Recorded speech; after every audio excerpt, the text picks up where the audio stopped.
What's up, everyone? Welcome to episode 219 of the Idiotic Sports Talk. I'm your host, Liam Gavin, coming to you live from my bedroom, and I'm giving you all the NFL Divisional Playoff Round picks. I can't wait to see what happens. Right now, it's currently snowing outside of my house, and I missed work because of it, so I'm feeling good, ready to release this content, and let's get down to it. There's 8 teams that enter this weekend, but only 4 advance to the ultimate prize. Kickoff starts tomorrow. It's Saturday football, and we got Sunday football as normal. And each game is rather interesting. I mean, you got young quarterbacks who a lot of people thought shouldn't even be there, and they're going to be able to battle it out. We got a QB rivalry restored. It's just so much more. We have so much of the unknown ahead of us this weekend, and I can't wait. So listen up if you want to hear my picks. Last week in the wild card playoff round, I was 4-2 on the picks, and so let's see what we can do this week. I believe we're going to do an awesome job, and we're going to crush this weekend with picks. Let's start with tomorrow's games, the Saturday games. There's 2 of them. We'll do the number 1 seed Baltimore Ravens taking on the number 4 seed Houston Texans. This is a rematch of week 1 where the Ravens were able to pull off the victory in this game.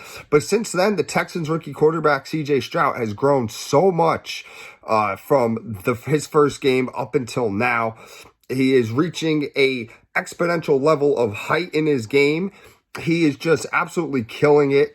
And what he's done for this Texans franchise in his short stint so far has been absolutely amazing. And speaking of great quarterback play, Lamar Jackson, arguably the MVP, he's gotten better as the season went on. We know what to expect from him too. We just know that he's always going to leave it out on the field and is such a threat whenever he's out there.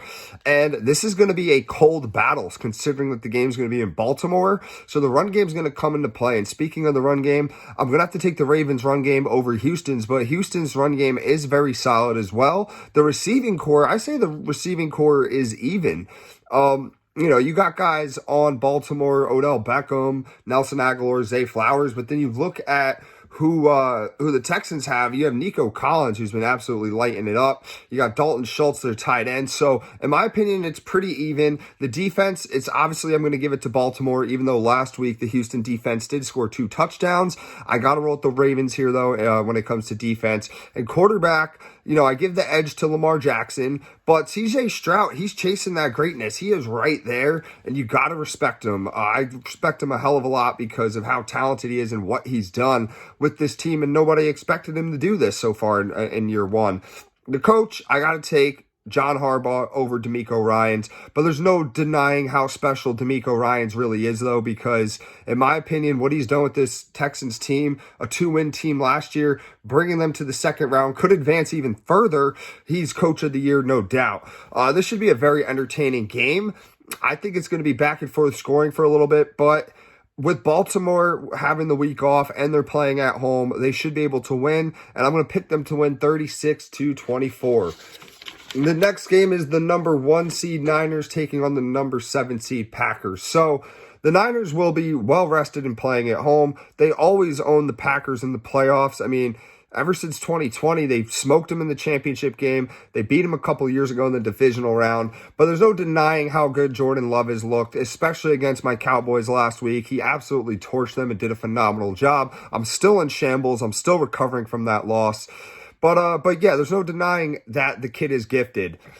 Also, the weather. It's supposed to rain over there in Santa Clara, California, so expect a heavy run game. The run game, both teams can run very well, but I give the edge to San Francisco, Christian McCaffrey. No disrespect to Aaron Jones. I mean, like I said, he torched my team last week, but I got to give the edge to San Francisco. Plus, they have more depth, in my opinion, when it comes to that position. The quarterback, I'm going to slightly give it to Brock Purdy, even though I think the talent is pretty even.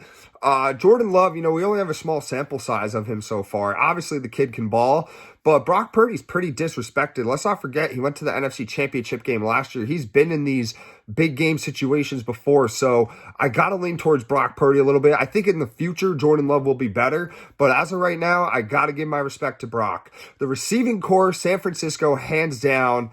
Deebo Samuel, George Kittle, Brandon Ayuk, they're just tons of studs over there. And no disrespect to the Packers receiving core too. I know they're young and pretty inexperienced, but they all balled out last week, and they've been balling out previous weeks before that. And the defense, I got to go with the Niners, obviously. The Packers defense hasn't been great. Of course, they decided to show up last week against my Cowboys, but that's a whole nother story. And the coaching, I got to go with Kyle Shanahan over Matt LaFleur because Kyle Shanahan has proven to run coaching circles, to run a coaching clinic around Matt LaFleur. He's done it multiple times in the playoffs, and I think it'll continue. But Green Bay can upset if San Francisco isn't careful. If San Francisco comes out looking like how the Cowboys did last week, then it's going to be a long day for them. But I think that the Niners' run game with Christian McCaffrey is going to be too much for this defense of the Green Bay Packers to handle. And since the Niners are well rested at home, like I said previously, I got them winning 35-20. On to the Sunday games. We got the number 3 seed Lions taking on the number 4 seed Bucks. Arguably the best game of the weekend, or should I say potentially the best game of the weekend. Two quarterbacks who were written off way early in their career. They get to face off on the big stage. Goff got his revenge last week against his former team, and Baker absolutely baked against the Eagles. He served them up a platter of a fantastic game. And the quarterback play, I say it's about even. Both of these guys are playing at a phenomenal level right now. The run game, I got to go with the Lions, though, and I know that the Bucks' run game is pretty slept on, but the Lions, I feel like their run game's too much with Jahmyr Gibbs and David Montgomery. And as for the receiving core, I got to go with the Lions, but, it's pretty close. The Bucks' receiving core, Chris Godwin, Mike Evans, they have that rookie Trey Palmer stepping up. So it's pretty even, but I got to go with the Lions here.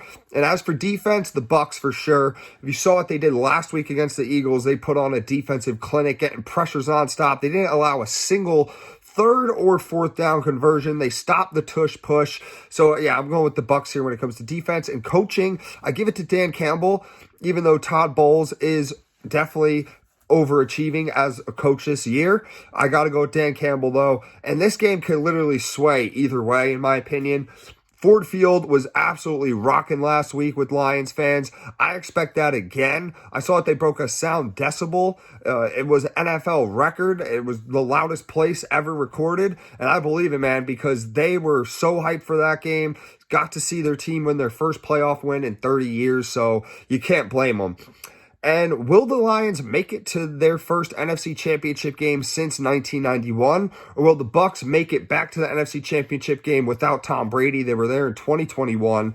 And let's see if Baker can lead them to the promised land. I'm super excited for this one. Very conflicted on who to pick. I flipped a coin, and I'm going with the Lions here, 28-25.